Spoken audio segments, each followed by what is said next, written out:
Hey guys, what's up? It's Ripe again. In today's video, I am the owner of a restaurant and one day I went there undercover to do some quality control and see how the new manager, Karen, would fare in a stressful situation. When I got served the worst meal ever, this racist new manager banned me from my own restaurant and called the cops on me. And I could not be more upset. Here is what happened. One thing that I cannot stand is people assuming things about me because of how I look. I am an Indian man and anybody could spot that from a mile away. People make a lot of assumptions and most of the time they are completely wrong about me. I own 3 restaurants in the area I live in, which happens to be an area that I would guess is about 85% white. Also, because I always get asked this question, I'm going to answer it now. No, I do not own any Indian restaurants, and in fact all 3 are wildly different. One is a sushi restaurant, one is Mexican, and the other one is an upscale steak place. I don't have time to always be at the restaurants, but I want to make sure that things go smoothly at the same time. I learned quickly that when the entire staff knows the owner, the quality seems to change specifically for me. I don't want that to happen, and instead when I check for quality, I want to be seen as a regular customer. So instead of my suit, I wear more generic clothing and try to change my hair and beard. Also, I wear sunglasses or a hat that can really hide who I actually am for the people working there. Imagine the show Undercover Boss, but without the budget for makeup and without me trying to look for employment. One day I decided to do this to my steak place because a new manager was recently hired. Now, usually this does not mean I do a quality check, but the reviews of the place suddenly seem to have went down with comments specifically talking about the manager. It was an upscale place, so I dressed up a little bit, but still different from my regular clothes. It also helped that this manager never met me before and instead was hired by the old manager who decided when she became pregnant that she wanted to step down. So I order my food and when it comes out I can tell right away that there is something wrong with it. I either create or have a hand in creating the menu, so I know exactly what every dish should come out looking like. My steak was basically raw in the middle and all of the garnish that was meant to be there was not. It was just thrown on the plate quick and sloppy. And Ripe Stars, I bet Chef Mike had a hand in that one. Also, I'm sure no lamb sauce was anywhere to be found. Gordon Ramsay would be very upset. Anyway, when I managed to find an edge piece that was edible, I knew that the flavor was totally off. When the waiter came to ask how everything was, I asked if I could speak to the manager. A few minutes later he came walking over with his arms crossed. "Manager, can I help you?" Me? Yes, there were some issues with my dish. The meat on the inside was totally raw and the flavors described on the menu were totally different. Plus, I ordered a filet mignon and this cut is clearly a strip steak. Manager, listen buddy, this is American food. Maybe it's just not right for your kind of taste buds. Me, excuse me? Manager, we don't serve curry and spices that make you crap your pants like back in India. Me, who do you think you are? That's totally racist and unacceptable. Manager, we don't serve your kind in this restaurant and I'm telling you now to pay for your food and get the F out. You are banned for ever coming here again. Me, I'm not paying for food that I was not even able to eat. Manager, fine. Then I'm gonna call the cops and tell them that you are refusing to pay. He leaves before I can explain who I am and decide to just sit there and wait. I take off my hat and sunglasses, which is a tip-off to some of the older employees who I actually am. One even comes over and asks if they should tell the manager, but I tell him to just let things go as they are and I will make sure everything gets sorted out. I notice when he walks away, the manager tells him off for talking to me and that he should have turned me away when I first got there. The police come and the manager tells them that I ordered an expensive meal and now I want to leave without paying for any of it. He also makes up a story that I'm a terrorist and threatened him and the restaurant if I did not get free food. The police turn to me and I realize that I need to start defending myself if I want to avoid being arrested. Me, I don't mind paying for my food, I would just like my steak cooked more because this one is raw and not the cut I ordered. The manager said that he didn't care and wanted me banned and escorted out of the restaurant. All I said was that I would be happy to leave, but I want to hear it from the owner, not the manager. He got a smug look on his face and pulled out a phone before dialing the number for the owner. Of course, my phone started to ring and I picked it up right in front of him, answering it with my name and everything so he would be confused. You can imagine he was shocked. And I had to be the one to turn to the officers and explain that I own the restaurant and I was an undercover customer checking for quality control. Since I obviously could not be kicked off my own property, the cops left and now the only thing left to do was deal with this racist manager. By the time the cops left, it really sunk in what just happened and his tune magically changed and his attitude suddenly vanished. Manager: "Sir, I didn't know it was you, of course. If you just told me, then I would have gotten that steak fixed for you right away." Me: "Save it. I've got nothing but complaints about your attitude and horrible customer service." Even if I ignore the racist comments you made to me, it was still no way for a manager to behave. You are fired and I never want to see you at any of my restaurants again. Get out now. He ran out of the restaurant scared and I went to the back kitchen to find out what was going on with the food. Their head chef was gone and in his place was a totally new guy that I did not even hire at all. He told me that the manager fired the old guy and hired him with the job for food to come out fast and cheap. All the garnish and seasonings were cut and they were using cheaper cuts in hopes that customers would not notice. Plus, they were taking food off the grill way too soon, so it could get moved faster. This guy seemed just as bad as the manager and had no remorse for what he had done. I fired him on the spot as well and called my old chef to try and convince him to come back and telling him the manager had no right to fire him in the first place. It took promising back pay for the time he wasn't working in order to get my real chef back into the kitchen to try and fix the mess this guy managed to create in only 2 months of being a manager. I decided I was gonna take on the manager roles at that location until it was running smoothly again and handpick a new manager afterwards. As for the other guy, I spread the word and I don't think any restaurant is gonna want to hire him even to wash dishes. And yeah, Ripe Stars, I'm curious if you have ever experienced anything similar at a restaurant, obviously not a situation where you were the owner and got discriminated against, but in general situations dealing with Karens at restaurants. I would love to hear your story. Anyway, the next one is titled "Sometimes Karens Know the Owners." So this happened back in late November 21 and I only heard of most of it secondhand. I work at a really nice Chinese-American dim sum restaurant in the city and we've got a strong following of regulars. One of these regulars is an old couple that had been coming to have tea and dim sum nigh religiously since we first opened and also throughout the pandemic. Now, ever since we started asking for proof of vaccination and ID because of city ordinances, the staff never actually asked these couple for theirs. That is, until our newly hired front of house host asked them after discovering the staff did not even ask them during their meal. And as you would guess it, these old regulars were not even vaccinated. When told they should not be in the restaurant without vaccination, they threw a fit. Old Chinese Karen then threatened to call the manager and proceeded to call said manager's personal mobile. This manager was told that the old regulars were not vaccinated and was stuck in a quandary of having an extremely loyal, well-paying customer and the potential fines by the city should it ever be discovered. In the end, the manager told them that they could not return to eat without proof of vaccination. The old couple finished their food and announced quite vehemently that they would never be returning to the restaurant ever again, and you would think that would be the end of it. But guess again, because the very next day they showed up with their extended family. A group of 20 people or so, everyone except them had proof of vaccination. Old Chinese Karen then proceeds to throw a fit when told that she could not enter with the rest of the family, trying to guilt-trip the host into letting them in. Unfortunately for her, our host is a veteran of the industry and is not at all intimidated in telling her the rules. Cue calling the manager again, of which it is explained to her again that she cannot eat at the restaurant without proof of vaccination. At this point, everyone is quite done with this and the family are going to send their parents back home via Uber.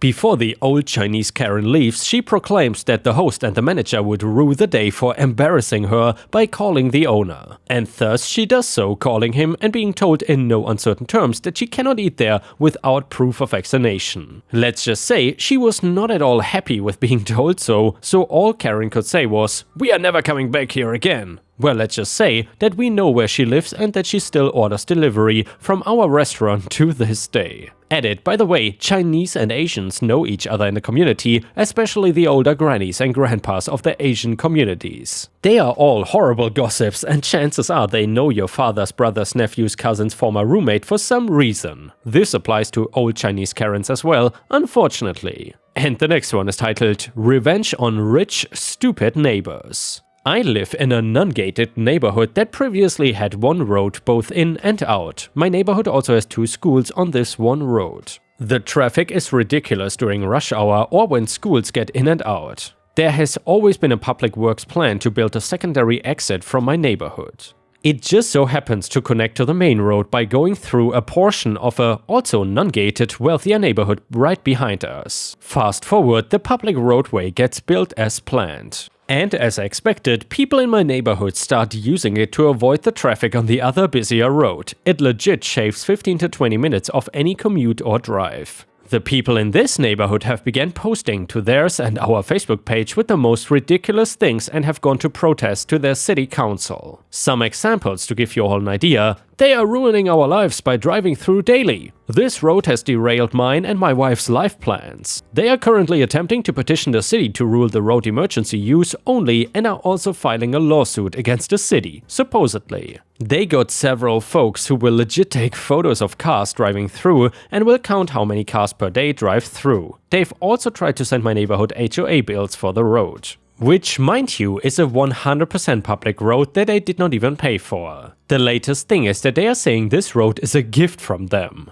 Overall, they are just pretentious folks. I don't know why they think they are somehow entitled to anything. I'm not an a-hole, I totally get how this could be annoying for them, but they have generalized my entire neighborhood as public enemy number 1, and to be honest, I just think it's hilarious. So then we made a point of interest on Google Maps called Shortcut to Davis Ranch and have been reviewing it 5 stars with the most hilarious comments. The goal being that anytime they look at their maps, they see this mention of the road they despise so much. And the next one is a classic car revenge story. So we had this coworker who was not too much into work, he was good at avoiding it, always made an effort to figure out and explain why it was not his responsibility, could be found in the canteen for about 3 to 4 hours a day, etc. You know the kind of people. He was not rude, he did not do anything illegal that I knew of, he was just a PITA because he got paid very well. But he still had a contract of the golden ages of the genre of our company, which had since faded a bit. And he was not willing to do anything for it. The company is huge and the location that we work in is one of the biggest with about 6,000 employees there. The parking garage is the expected size, a few thousand cars, and now obviously it was only allowed to park there during your work hours, but since most people kept it at that, it was not checked or controlled in any way. Whenever you parked somewhere where you shouldn't have parked, the external security company that took care of stuff like this put a note behind your wiper, and that was it. This happened sometime on some areas outside of the building and garage. There are a few above ground parking spaces which are reserved for rental cars, the company has its own fleet, craftsmen and others. One day I learned that a aforementioned colleague owns a classic car, which he does not drive on a daily basis but has it parked permanently in the parking garage of the company. Parking space in this city is not exactly cheap if you didn't want to park your car on the side of the street, which was his reason.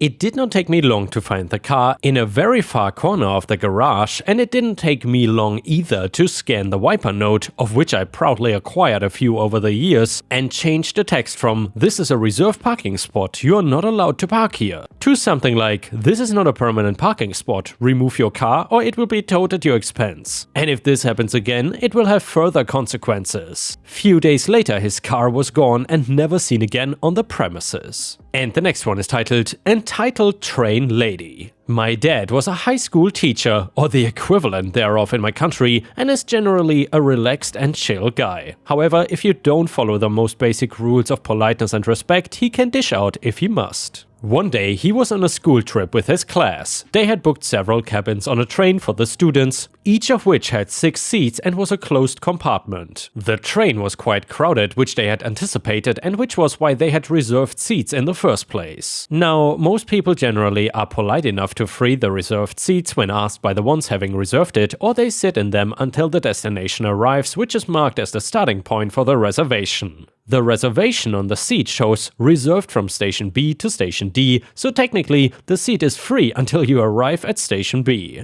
However, in one of the reserved cabins there was a middle-aged woman sitting alone. When my dad saw the lady sitting there making herself comfortable, barefoot, legs up on the opposing seat and her bags taking at least one other seat, he politely asked her to move since the entire cabin was reserved for the teachers and his class. Instead of complying or at least asking politely if she could stay, day, she instantly went into entitled Karen mode and started yelling how she was not gonna give up the seat, that she was first and how it was her right to sit and whatnot. My dad, being a generally chill dude, tried to calm the situation and explain to her the concept of reservation. She didn't care though and descended into insults while acting like a victim of a terrible injustice. After all, the kids could just sit in the other seats. After this commotion went on for a while, my dad had enough and went back to the hallway where his students and other people were lining up and picked out 5 boys. He told them to get into the cabin, take the remaining seats and make themselves comfortable as well. Having heard the conversation before, the students absolutely loved his idea and proceeded to move into the cabin. They behaved like they were alone, blasting music, loudly eating and burping, and intentionally behaving like stereotypical gross teenage boys. A few minutes after the plan had been set in motion, the woman burst out of the cabin to find my dad standing in the hallway talking to some students. Apparently, she cursed him using some pretty colorful language, spit on the floor, who even does that, like what the hell, and proceeded to move to another wagon. My dad was way too gleeful to let himself be angered by that lunatic and let her go. And the next one is titled, Should I Have Defended Her? So my dad is a huge a-hole and my mom comes off as very sweet, but she chooses to stay with him. She is not financially dependent or afraid of him, but it took me a while to see it, but I guess she is not that great either, because if she was, she sure as hell would not be with him. My father promised us all a family vacation in February. My siblings and I decided on Turkey and Caicos and have been planning ever since. Needless to say, my kids were excited. Note, I don't truly think my dad gets what a big deal it is, as he is always on vacation. My dad does not really like my wife, never has, and over Christmas he became irate over what he got my mom for Christmas and how mother-in-law got a lot more from us.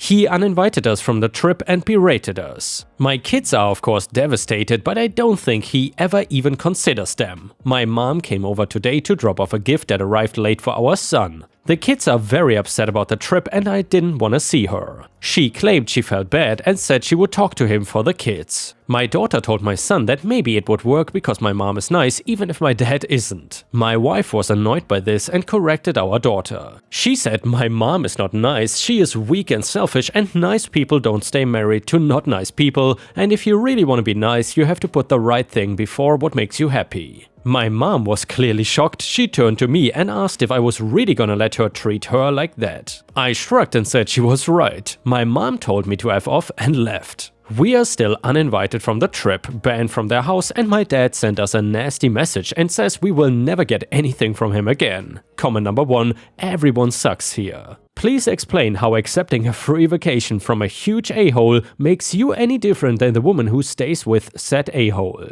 Comment number 2, so either your father is abusive and your wife just attacked his victim, aka you are the a-hole, or your father is defending his wife from the way you and your wife treat her, you are the a-hole again. Or your father is a difficult guy, but your mother feels he has good qualities that make the situation better than the alternative, and you are prepared to attack her for that while still accepting a holiday from them and being annoyed that your behavior resulted in its cancellation, aka you are the a-hole again. And yeah, ripe stars, let me know in the comments what you think about this. Do you think that OP is the a-hole or not? I am looking forward to a discussion in the comments. Thank you very much.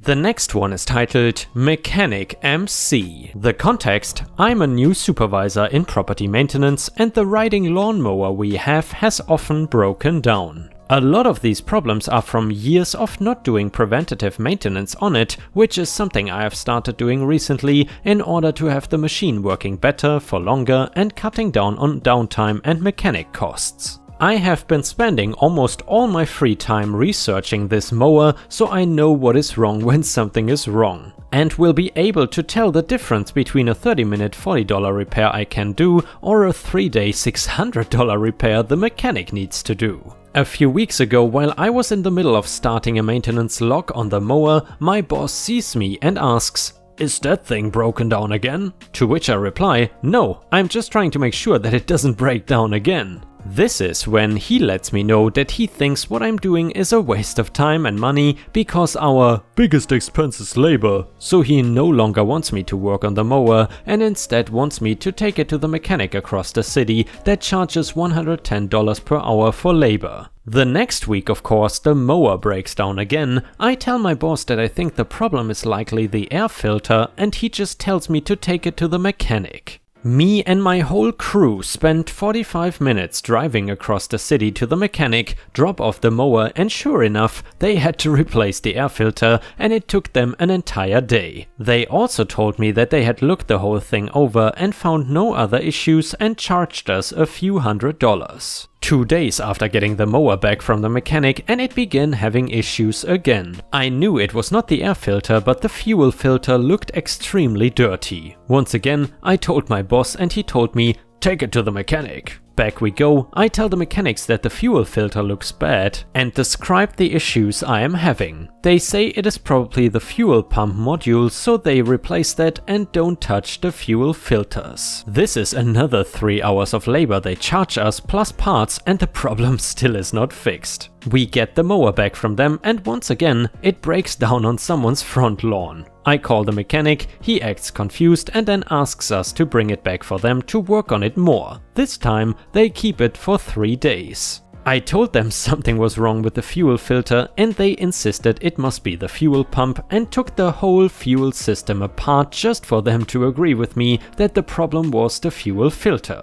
And they insisted it must be the fuel pump and took the whole fuel system apart just for them to agree with me that the problem was the fuel filter. Essentially, because my boss insisted that whenever there is a problem with the riding mower, we take it to the mechanic even if I can fix it, it cost us nearly a full week of lost work plus over $1,000 in mechanic costs when I could have had it back up and running within 2 hours and for under $100. And with this we have reached the end of the video. However, I want to ask you for a favor. If you have watched until here, please check out my new channel called The Readers, where I and other voice actors post daily stories that you will very much enjoy. Thank you so much for watching and I will see you again tomorrow.